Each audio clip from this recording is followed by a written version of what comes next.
Hello everyone. So today we are going to have an honest talk about the mains result of 2024. क्या हुआ इस बार कि जब मैंने मतलब रिजल्ट आया उसके एक दो दिन बाद आई डिड इंट्रोस्पेक्शन कि क्या पॉसिबल रीजंस हो सकते हैं कि आई डिडंट क्वालिफाइड मेंस। इसके पहले देखो थोड़ा सा शॉकिंग मेरे लिए इसलिए था क्योंकि I when I pass out in 2017, ठीक है, in my very first attempt I cleared mains examination और फाइनल इंटरव्यू में पहुंच के फाइनल लिस्ट से I miss the cut off by 8 to 9 marks. बहुत ही क्लोजली मेरा कट ऑफ मिस हुआ था। आफ्टर दैट उस टाइम पे देखो ज़्यादा नॉलेज भी नहीं थी, मेंस की तैयारी भी काफ़ी ठीक ठाक थी। एक्चुअली जो मेरे उस टाइम पे फैकल्टीज़ ने बताया था काफ़ी सही चीज़ बताई थी कि मेंस निकालने के लिए 3 सबसे इंपॉर्टेंट एस्पेक्ट्स होते हैं। First, you need to build the concepts. आपको कंसेप्ट्स बिल्ड करना आना चाहिए। फॉर एग्जाम्पल कि आप कोई भी चीज़ पढ़ लो, ठीक है, whatever things you are reading, आपको इनसाइड आउट पता होना चाहिए वो है क्या, उसके एप्लीकेशंस क्या है, उसमें कमियां क्या क्या है। Second thing, value addition. Value addition and integration में जैसे कि आपके पास एग्जाम्पल्स, न्यू करंट अफेयर्स के फ्रेश एग्जाम्पल्स, सम डेटास, कुछ कमिटी के रिकमेंडेशंस, कुछ सुप्रीम कोर्ट के लैंडमार्क जजमेंट होना चाहिए। And you need to write the answers, जो कि ज़्यादातर कोचिंग इंस्टीट्यूट में नहीं बताते हैं, ठीक है। You need to write the answers in a multi dimensional manner. For example एक क्वेश्चन आया ड्रॉट के ऊपर। ड्रॉट ज्योग्राफी का कंसेप्ट है, but examiner is not exclusively looking for geographical answer, क्योंकि क्वेश्चन जीएस का है। आप ज्योग्राफी का पर्सपेक्टिव तो चलो लिख दोगे, ड्रॉट क्यों होता है। You need to write the ecological perspective as well, कि ग्राउंड वाटर का डिप्लीशन होता है, इकोसिस्टम पे क्या इम्पैक्ट होता है। इकोनॉमिक पर्सपेक्टिव, कि उस एरिया में माल न्यूट्रिशन आता है, फार्मर सुसाइड करते हैं, माइग्रेशन बाहर हो जाता है, ठीक है, आउट माइग्रेशन होता है, जीडीपी डाउन होता है। सोशल फैक्टर्स, की वुमेन एंड चिल्ड्रन पे क्या इम्पैक्ट होता है, माल न्यूट्रिशन से बच्चों पे क्या इम्पैक्ट होगा, ठीक है, हमारे डेमोग्राफी पे क्या इम्पैक्ट होगा। पॉलिटिकल फैक्टर, जो सेंट्रल स्टेट को ग्रांट देती है, तो ऐसा एक मल्टी डायमेंशनल आंसर होना चाहिए। And third thing is practice. तो when I gave my first attempt, ठीक है, ज़्यादा तैयारी थी नहीं, 10-11 महीने की तैयारी थी, कॉलेज के साथ साथ कोचिंग की थी। तो उस टाइम पे आई मेंटेन 7 रजिस्टर्स। मेरी फैकल्टी है जिनने मुझे बताया था कि 7 रजिस्टर मेंटेन करो, GS 1 to 4, एक ऐसे का और 2 ऑप्शन के, और वो यूपीएससी वाले रजिस्टर्स होते थे, उसमें बस PYQ और आंसर राइटिंग प्रैक्टिस करो।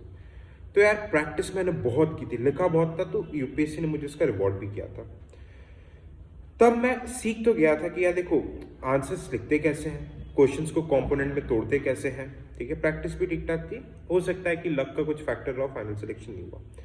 आफ्टर दैट जब 2018 में जस्ट इंटरव्यू के बाद बहुत कम टाइम ड्यूरेशन रहता है, प्री दिया, प्री नहीं हुआ तो लगा कि जॉब करनी चाहिए। तो उस आंसर राइटिंग का बेनिफिट मुझे CAPF में हुआ। I cleared CAPF in my first attempt as an assistant commandant, BSF join कर लिया। इसके अलावा नॉलेज आ गई थी, तो I also cracked SSB in my first attempt. CDS में मेरी ऑल इंडिया रैंक 30 थी IMA के लिए, ड्यू टू मेडिकल इश्यूज में ज्वाइन नहीं कर पाया था। इसके बाद when I went to BSF, कुछ टाइम वहाँ पे सर्विस किया, तो प्रॉपर अटेम्प्ट यूपीएससी का एक्चुअली दे ही नहीं पाया।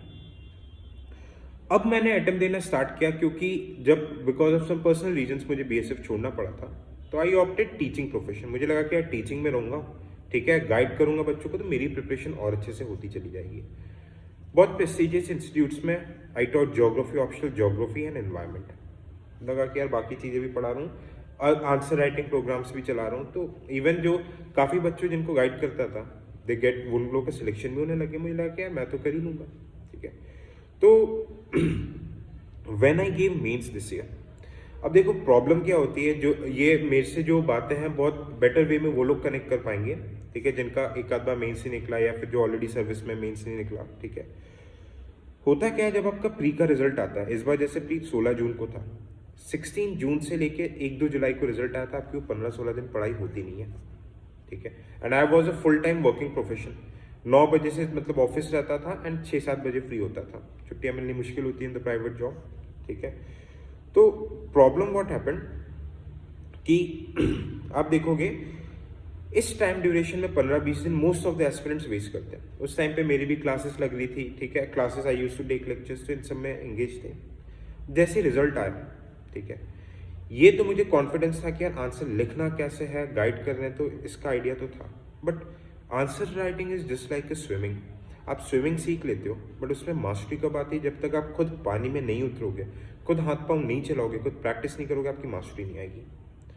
जैसे ही प्री निकला, लगा कि यार टाइम तो कम है, 2-2.5 महीना बचा हुआ है, ठीक है, एक फोमो आता है, राइट द टेस्ट सीरीज लिखने का, ठीक है भाई।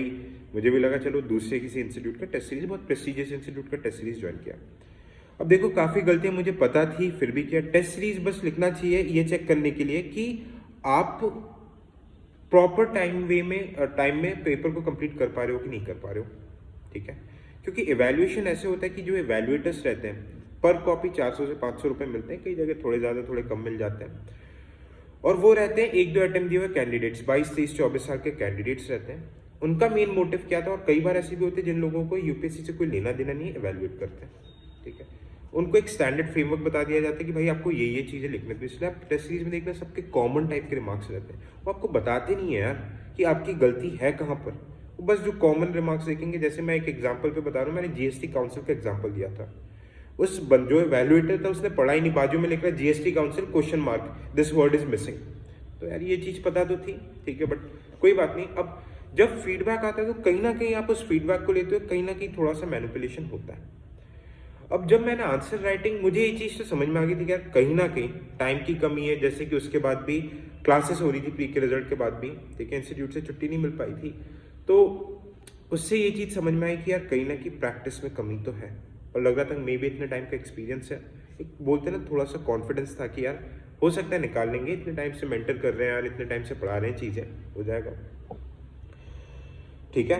तो जो फर्स्ट अटेम्प्ट में जो चीज़ मैंने की थी, रजिस्टर्स मेंटेन करके इतने सारे आंसर्स लिखे थे, ठीक है, हर जीएस के 200-250 आंसर्स लिखे थे, इस बार वो हो ही नहीं पाया, ठीक है, इस बार उस चीज़ की प्रैक्टिस ही नहीं हो पाई, ठीक है।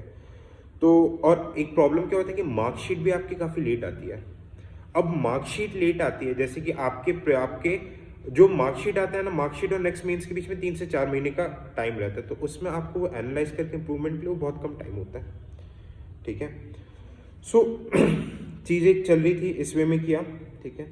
तो देखो अब तो जब फाइनल मार्कशीट आएगा तभी चीज़ें समझ में आएगी, ठीक है।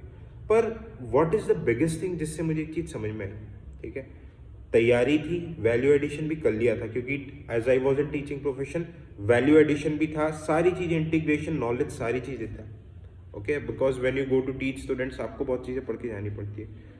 One thing that I lacked, और जो मैक्सिमम बच्चे लैक कर रहे हैं जिनका मीन्स नहीं निकल रहा, आंसर राइटिंग वो लोग प्रीलिम्स के पहले नहीं कर रहे। आंसर राइटिंग वो लोग कब कर रहे हैं, when they are doing answer writing, जब प्रीलिम्स हो जाता है। अब 80-90 दिन में एथिक्स है, ऑप्शनल है, चारों जीएस है, कंपलसरी पेपर भी है जहां पे बच्चे लोग कई बार रुक जाते हैं। आप उस इतने कम टाइम में कैसे आंसर राइटिंग कर लोगे? तो आंसर राइटिंग एक चीज मुझे ये समझ में आई है, एटलीस्ट प्रीलिम्स के पहले 5 से 6 महीना आपको रेगुलर वे में आंसर राइटिंग की प्रैक्टिस होनी चाहिए। अदरवाइज आप जितने भी इंटेलिजेंट हो, डजेंट मैटर आपने जीवन में क्या निकाला है, जो कुछ आईआईटी से हो, आपने XYZ CDS निकाला है, कोई से भी एग्जाम IIT निकाला है, अगर आपने इसमें प्रैक्टिस, आपको चीज़ें पता होना इज नॉट जस्ट सफिशिएंट।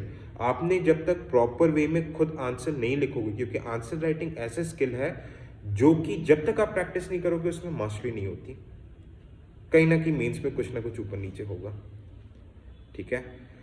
तो ये this was the thing, and saddest part is that most of the coaching institutes में आपको चीज़ें पढ़ा देते हैं, बट चीज़ों को यूज़ करके लिखना कैसे है, कैसे करके इंटीग्रेट करना है, इस चीज़ की कमी रहती है। आपको फाउंडेशन बैच हो जाता है, टेस्ट सीरीज भी हो जाता है, बट क्या फैकल्टी आपको बताता है कि क्लास में खुद लिखना कैसे है, ओके।